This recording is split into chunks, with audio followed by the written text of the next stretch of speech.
Treat me right, you'll see light. Treat me wrong, and you'll be gone. The strong statement you just heard came from one of the strongest minds the country has ever had, the greatest physicist of the modern era, respected Chandrasekhar Venkat Raman, the first Asian to win the prestigious Nobel Prize in Physics in 1930, Bharat Ratna, and a Fellow of the Royal Society. He was a luminary for the world. His research produced major influential contributions to the field of acoustics and optics. Coming from humble beginnings, Sir C.V. Raman scaled his height to success, honor, and recognition. Born on 7th November 1888 at Tricharapalli in Tamil Nadu to father R. Chandrasekhar Iyer and mother Parvati Ammal, his father was a physics teacher, and that helped further propel his interest. A very bright student right from the beginning, he completed his secondary and higher secondary education from St. Aloysius Anglo-Indian High School at the age of 11 and 13 respectively. He taught at the University of Madras and Presidency College at the age of 16. He published his first research paper on diffraction of light in 1906 while still a graduate student. The next year he completed an MA degree.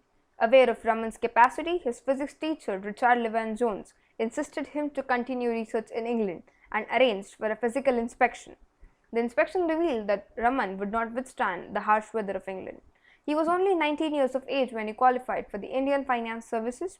Working in Calcutta, he became acquainted with the Indian Association for the Cultivation of Sciences, which was the first research institute in India, wherein he started his independent research.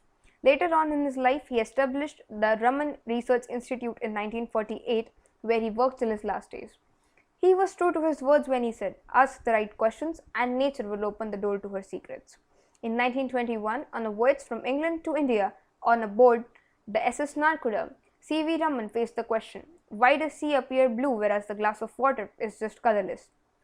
Of the several hypotheses on the color of the sea, the best explanation had been of Lord Rayleigh in 1910, which he said that it's simply the blue of the sky as seen by reflection. Rayleigh had correctly described the nature of the blue sky by a phenomenon now known as Rayleigh scattering, but the Nicol prism allowed Raman to view the water without the influence of sunlight reflected by the surface. He described how the sea appears even more blue than usual, contradicting Rayleigh. This led to more research and finally the discovery of Raman effect on 28 February 1928, which is now commemorated as National Science Day. The Raman effect is an inelastic scattering of a photon by molecules which are excited to higher vibrational or rotational energy levels. It is also known as Raman scattering. The Raman effect also forms the basis for the Raman spectroscopy, which is used by chemists and physicists to gain information about materials.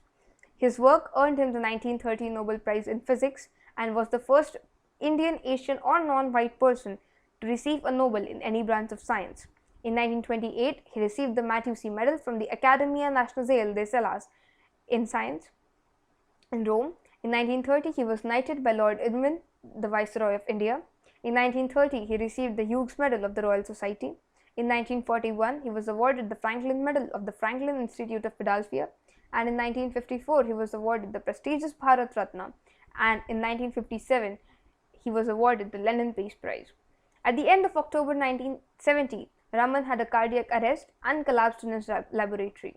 He, however, survived for a few days and requested to stay in the gardens of his institute surrounded by his followers. He requested his former students to never let the journals of the academy die, and even met with the board of management of his institute. He died from natural causes early in the morning on 21st November 1970 at the age of 82. We mourn the loss of a lively, dignified soul. His legacy shall live on forever.